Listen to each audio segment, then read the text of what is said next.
There'll be tremendous crowd sentiment both ways in this match.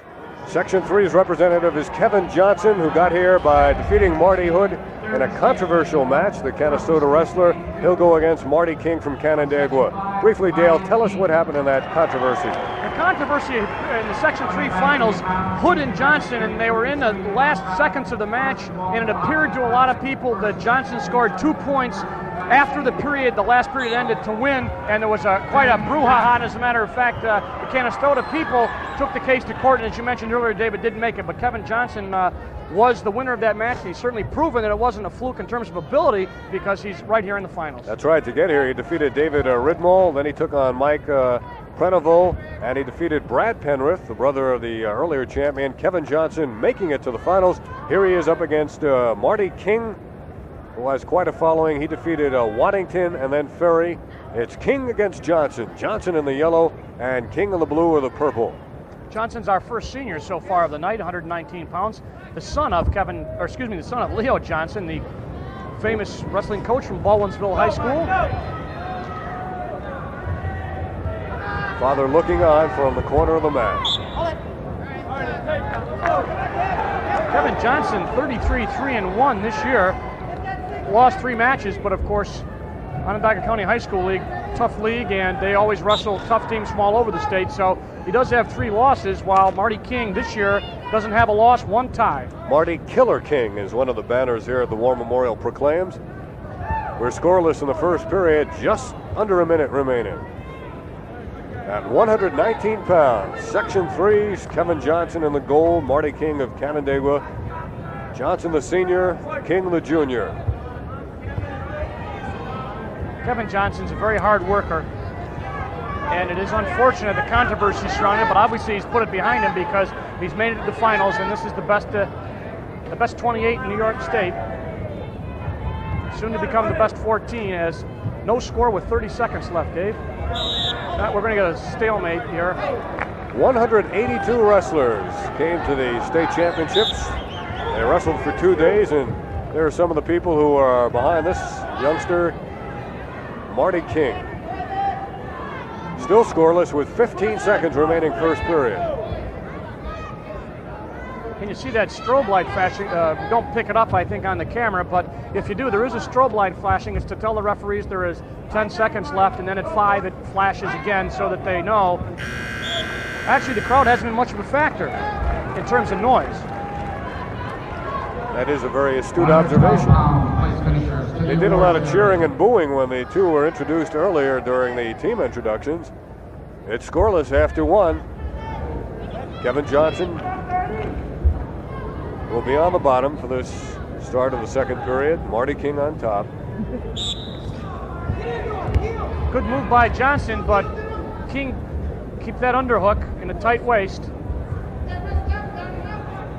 2 different officials in this match as well. Gordon Carberry and Richard Smith is the assistant. Carberry, the head man, he's the one, as we said, David will make the decisions. Carberry will assist him. If there's any questions or problems, they'll confer, but Carberry, the head official, is the one who has the final say. The headgear comes off Kevin Johnson. One of the officials happens quite a bit. Gordon Carberry throws it off, and he'll put that headgear back on when he feels he can stop the match and there won't be an unfair advantage to either of the wrestlers. Is there any advantage or disadvantage to going without the headgear? No, not really. They get used to it, so wrestling without it isn't a big deal. It might cost you cauliflower ear if it happened enough, but... A very cautious match. We're still scoreless as we approach the 1-minute mark here in the second period. And King whips Johnson to the mat face forward. King tried the cradle, and Johnson just kicked through. He's got the cradle. King's got the cradle again. Johnson brings himself back down to the mat so that he doesn't get cradled up and put on his back. 45 seconds now, 45, second period, scoreless.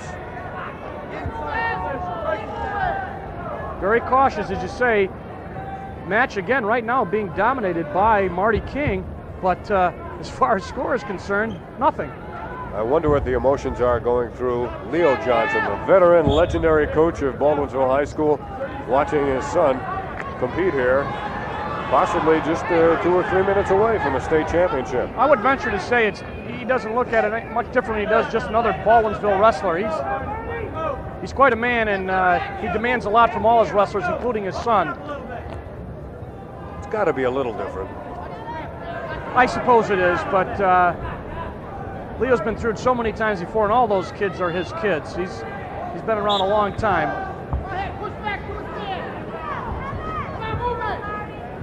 He says, "Come on, move it," as his son Kevin. He said, being dominated but not giving up any points to Marty King, who was second in this tournament in 1980, third in 81, and fourth in 82. So this is his fourth appearance, and he has yet to win it. Was in the finals in 80, and he doesn't get any points. So it's still 0-0. 112 pound place finishers. The awards area, please. How rare is this to go 2 periods without any score, Dale?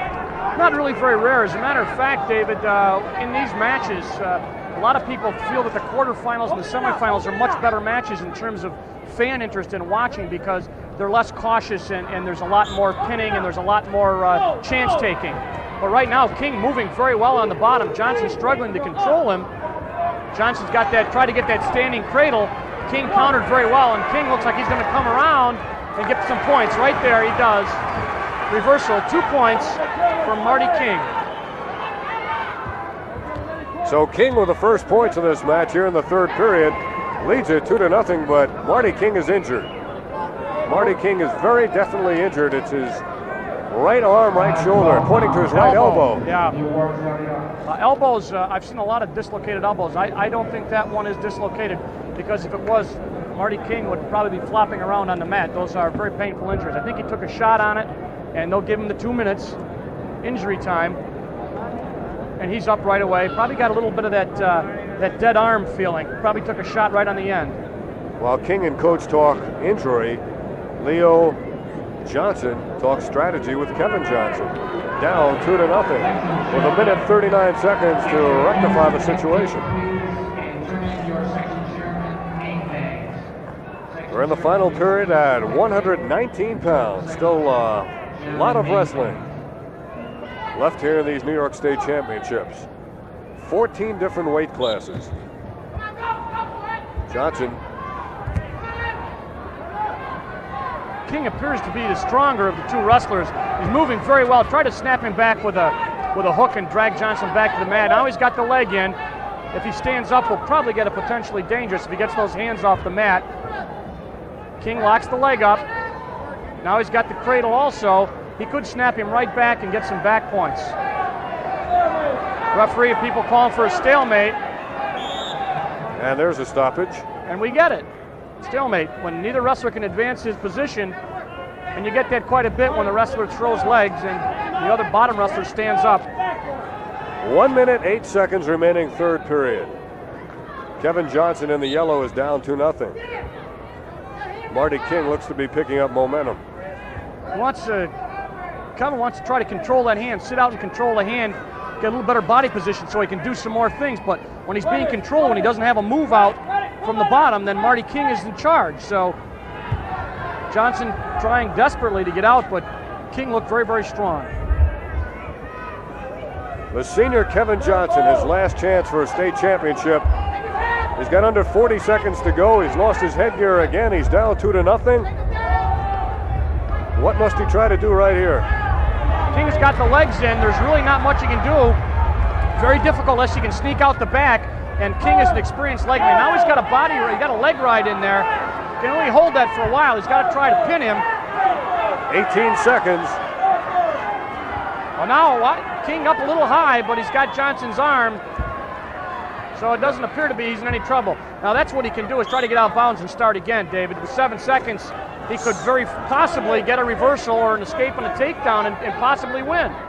But Leo Johnson, I see, says to Kevin, stand up. The sit-out hasn't been working. He hasn't been able to control King from the down position. So Leo says, get up. Let's see if he tries to stand. 7 seconds. What can the man on the bottom do? What can Kevin Johnson do? He's got to stand up, get an escape for 1 point, and then an immediate takedown for 3 and win the match. Not likely. Not the way King has been wrestling. Now he says stand up. He tries to turn in, but King in charge. He does. He's going to get 1 point. But time runs out. Time runs out on Kevin Johnson. He got the 1-point escape. 119 pounds. Little too late. And Marty King of Canandaigua has given Section 5 a championship. I believe that's their first one of the people they've had. Marty King winning at 119 pounds. Third in the weight class went to Scott Detour. Fourth to Brad Penrith. Fifth to Jeff Waddington. And sixth to Pat